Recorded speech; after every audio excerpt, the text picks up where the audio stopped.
जब अपने ठाकुर जी को भगवान समझ के उनको पूजते हैं, भगवान और एक भक्त का रिश्ता बनाते हैं, तब मेरा मानना है कि हम उनसे कोसों दूर रहते हैं।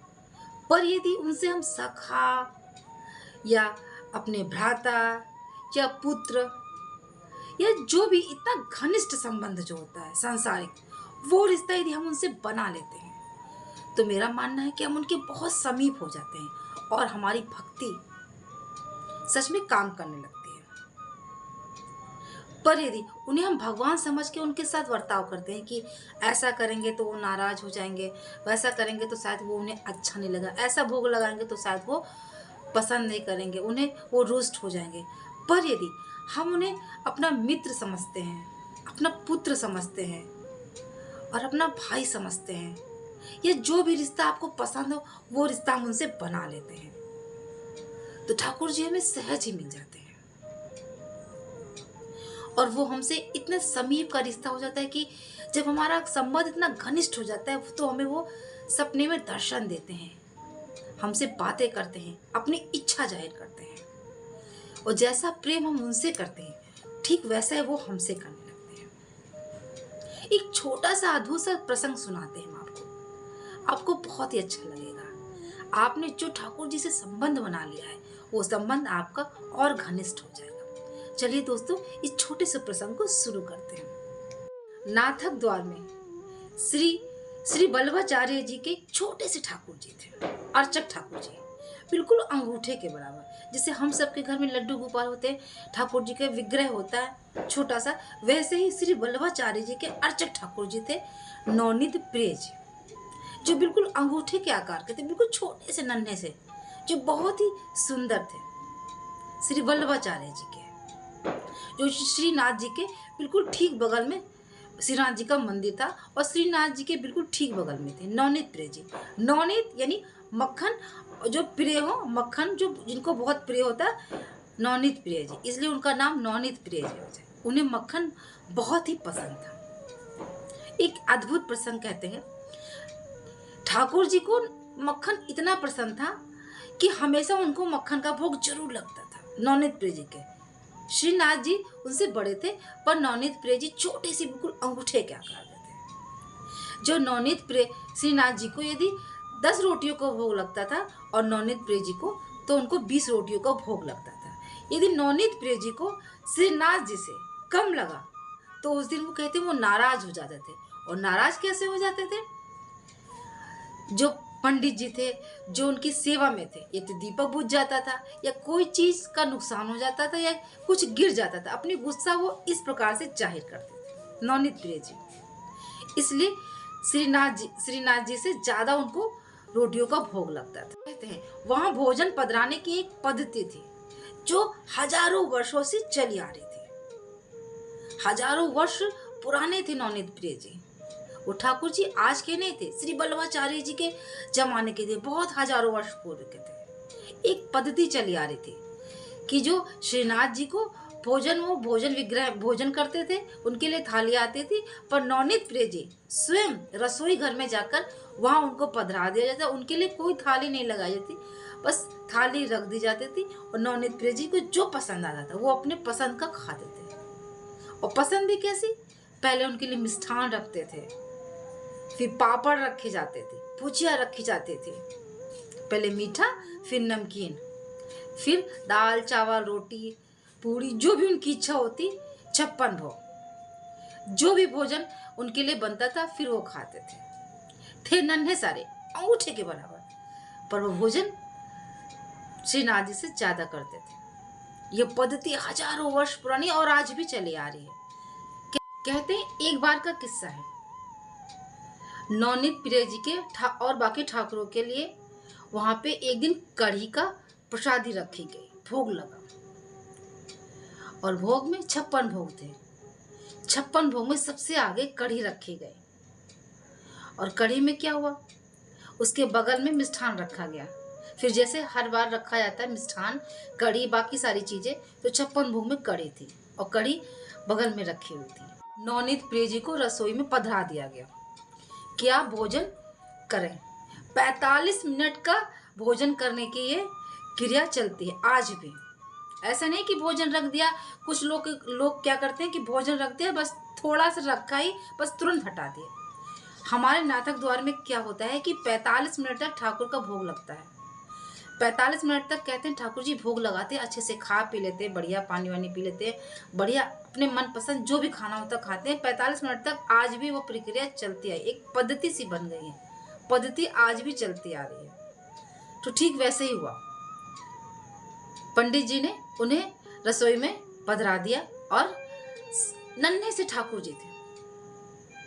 फिर क्या हुआ, जब पधरा दिया 45 मिनट के बाद रसोई घर में जब ठाकुर जी को, नवनीत प्रिय जी को वहां से रसोईया पंडित जी लेने आए, तो देखा नवनीत प्रिय जी बिल्कुल अदृश्य हो गए, बिल्कुल दिखाई नहीं देने, घबरा गए पंडित जी।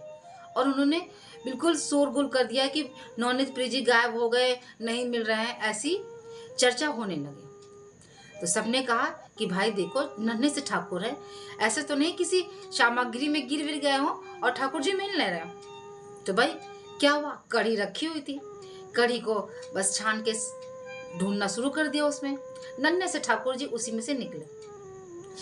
सबने कहा ठाकुर जी को शायद कढ़ी बहुत पसंद, इसलिए वो कढ़ी में जाके गिर गए। नन्हे से ठाकुर जी हैं, कहीं भी मतलब जाके उनको जो अच्छा लगे वो खा सकते हैं, पर उन्हें कढ़ी इतनी पसंद आई कि वो कढ़ी में गिर गए और कढ़ी अंदर जाके वो खाने लगे। तब से क्या हुआ, वो 1 महीने तक रोज नवनीत प्रिय जी के लिए कढ़ी बनती, कढ़ी का भोग लगता रहा, मिठाई का नहीं बल्कि कढ़ी का भोग लगता रहा। उन्होंने कहा कि ठाकुर जी को, नवनीत प्रिय जी को कढ़ी बहुत पसंद है, तो अब कढ़ी का ही भोग लगेगा। फिर एक दिन क्या हुआ, पुजारी जी के स्वप्न में नवनीत प्रिय जी आके खूब रोने लगे।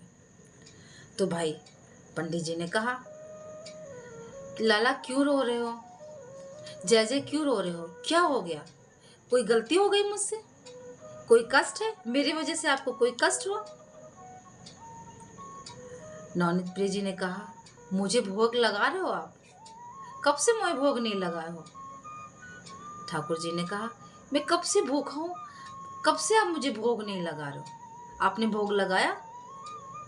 ठाकुर जी, पंडित जी बोले, हाँ लगाया, तो भोग तो लगा। क्या भोग लगा, कढ़ी बनी जो आपको बहुत पसंद है। अरे मुझे, ठाकुर जी ने कहा, नवनीत प्रिय जी ने, अरे मुझे कढ़ी पसंद नहीं है, मैं उसमें गिर गया था। पंडित जी ने कहा, हमें लगा कि आपको बहुत इतनी पसंद है कि आप उसमें जाके खाने लगे, इसलिए हमने रोज वही बनाने का आदेश दे दिया।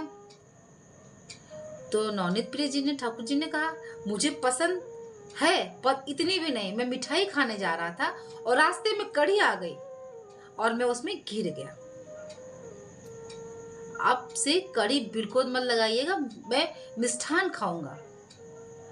तब से ये हुआ कि ठाकुर जी उस कढ़ी में गिर गए। इसीलिए कहते हैं जब ठाकुर जी को भोग हम पधराए, कुछ समय तक उनके सामने वो भोजन रखा रहने दें, क्योंकि वो जैसे हम लोग भोजन करते हैं तो फटाफट नहीं कर लेते हैं, वैसे कुछ समय उनको भी लगता है। हमें तो लगता है कि वो सब खा लिए हैं, तुरंत देंगे, तुरंत झटपट से खा लेंगे, ऐसा कहीं होता है। उनके सामने कुछ समय के लिए हम भोजन पधराते हैं, फिर उनसे आग्रह करते हैं कि आप इस भोजन को प्राप्त करें, पा लें, भोजन पा लें, कुछ समय देते हैं। उसके बाद हम वो भोजन प्रसादी रूप में सबको वितरित करते हैं। ये प्रक्रिया अक्सर सभी घरों में होता है, पर कहीं कहीं कुछ ऐसा होता है कि हम भोजन दिखाने की झट से उठा लें, पर ऐसा हमें नहीं करना चाहिए। जो भोजन हम उन्हें देते हैं खाने के लिए, वो भोजन हम अपने भोजन सामग्री में मिलाते हैं, तो वो प्रसादी का रूप बन जाता है। वही प्रसादी हम सब पूरे परिवार वाले खाते हैं, तो एक प्रसाद का रूप हो जाता है, ठाकुर जी का प्रसाद होता है और उसमें बहुत ही आनंद आता है। इसीलिए ठाकुर जी, नवनीत प्रिय जी भोजन कहते हैं। श्री बल्लभाचार्य जी के जो अर्चक ठाकुर जी थे, नवनीत प्रिय जी, वो भोजन को अति प्रिय था उनको। तरह तरह के भोज सामग्री, 56 भोग उन्हें बहुत ही पसंद था। श्री वल्लभाचार्य जी के 7 अर्चक ठाकुर थे और उन्होंने अपने पुत्रों को एक एक ठाकुर बांट दिए और वो पुत्र जहां जहां भी गए वो ठाकुर अपने साथ ले गए। पर साल में एक बार 56 भोग लगता है। गोवर्धन वाले दिन 56 भोग होता है और सभी लोग अपने ठाकुरों को लेकर 56 भोग के साथ एक साथ एकत्रित होते हैं और अपना अपना 56 भोग लेकर आते हैं और साथ में भोजन करते हैं। ये प्रक्रिया आज से नहीं, हजारों वर्षों पूर्व से श्रीनाथक द्वार में चली आ रही है। कहते हैं जब 56 भोग लगता है, 56 भोग लगने के बाद सारे ठाकुर जब वापस चले जाते हैं तो नवनीत प्रिय जी का एक 56 भोग दिसंबर माह जब आता है तब एक स्पेशल लगता है उनके लिए, क्योंकि कहते हैं कि जब सभी ठाकुरों के साथ जब वो भोजन करते हैं तो उनका पेट नहीं भरता, इसलिए उनके लिए स्पेशल 56 भोग बनता है। और जब 56 भोग बनता है, श्री वल्लभाचार्य जी बनवाते थे उनके लिए, क्योंकि उनको स्वप्न में आकर ठाकुर जी बताते थे, सारे अनुभव उनको होते थे। जब हमारी भक्ति इतनी प्रगाढ़ हो जाती तो हमें अनुभव होने लगता है, हमें पता चलने लगता कि हमारे कन्हैया, हमारे ठाकुर हमसे क्या कहना चाहते हैं। पर जो भक्ति में जिन्हें संसार से नहीं अपने ठाकुर से लगाव है तो उन्हें अनुभव होता है। और आप लोग भी अनुभव अपने शेयर करिएगा कमेंट बॉक्स में आकर। ऐसे ही उन्हें अनुभव होता है, इसलिए उन्होंने अपने ठाकुर के नवनीत प्रिय जी के लिए, वो उन्हें बहुत प्रिय थे, इसलिए दिसंबर माह में उनके लिए 56 भोग रखते थे। और 56 भोग ऐसा रखते थे, जब 56 भोग रखते थे तो अंदर से बाजे ढोल नगाड़े के साथ उसका मतलब स्वागत होता था 56 भोग का। और ऐसा बजता था कि श्रीनाथ जी का जो विग्रह था वहां तक आवाज ना जाए, क्योंकि कि उन्हें पता चल जाएगा तो नजर जैसी लग जाएगी श्रीनाथ जी को। इसलिए नवनीत प्रिय जी के लिए ऐसी प्रथा चलती आ रही, आज भी ऐसा ही होता है। दिसंबर माह में एक बार और उनका 56 भोग का ये कार्यक्रम चलता है। तो 2 बार 56 भोग होते हैं, एक गोवर्धन में होता है, गोवर्धन पूजा जब होती तब होता है सारे ठाकुरों के साथ, एक अलग से नवनीत प्रिय जी के लिए वल्लभाचार्य जी रखते थे। वो प्रक्रिया हजारों वर्षों पूर्व से आज भी चली आ रही है। पर जब ठाकुर जी कढ़ाई में गिर गए, कढ़ी में गिर गए, कढ़ी की कढ़ाई में, तब से ये प्रक्रिया आज भी 56 भोग में कढ़ी तो बनती है। मिष्ठान का भोग सर्वप्रथम लगाया जाता है, फिर पापड़, नमकीन, पहले मिष्ठान मीठा खाते हैं ठाकुर जी हमारे, फिर पापड़ खाते हैं, नमकीन खाते हैं, फिर भुजिया खाते हैं, मतलब हर प्रकार का उनको भोग लगता है। 56 भोगों में कुछ भी नहीं छूटता। ऐसा प्रक्रिया आज भी चली आ रही है। तो हम जब भी ठाकुर जी को, अपने कन्हैया को, साक्षात ठाकुर जी को भोग लगाए तो कोई भेदभाव ना करें, जो हम खाएं वही उन्हें खिलाएं। ऐसा नहीं कि हम कुछ और खा रहे हैं और उन्हें कुछ और खिला रहे हैं, क्योंकि वो सब हम जो उन्हें देते हैं वो जरूर कभी ना कभी उसका स्वाद लेते हैं, वो खाते हैं। हमें दिखता नहीं है, हमें लगता है कि अभी थाली दिए थे ये वैसे ही रखी है, पर नहीं, वो खाते हैं, आदर्श रूप से खाते हैं। आपको अनुभव होने लगेगा जब आप उनकी भक्ति में धीरे धीरे प्रगाढ़ होती जाएगी आपकी भक्ति, तो आपको ये अनुभव होने लगेगा। दोस्तों, आप भी जब भी भोग लगाया करिए तो वही भोग लगाया करिए प्रसादी में, जो आप स्वयं पा सकें और उन्हें भी पवा सकें। तो छोटा सा अद्भुत प्रसंग आपको कैसा लगा हमारे ठाकुर जी का? तो मिलते हैं दोस्तों नेक्स्ट वीडियो में, तब तक के राधे राधे, जय श्री कृष्णा।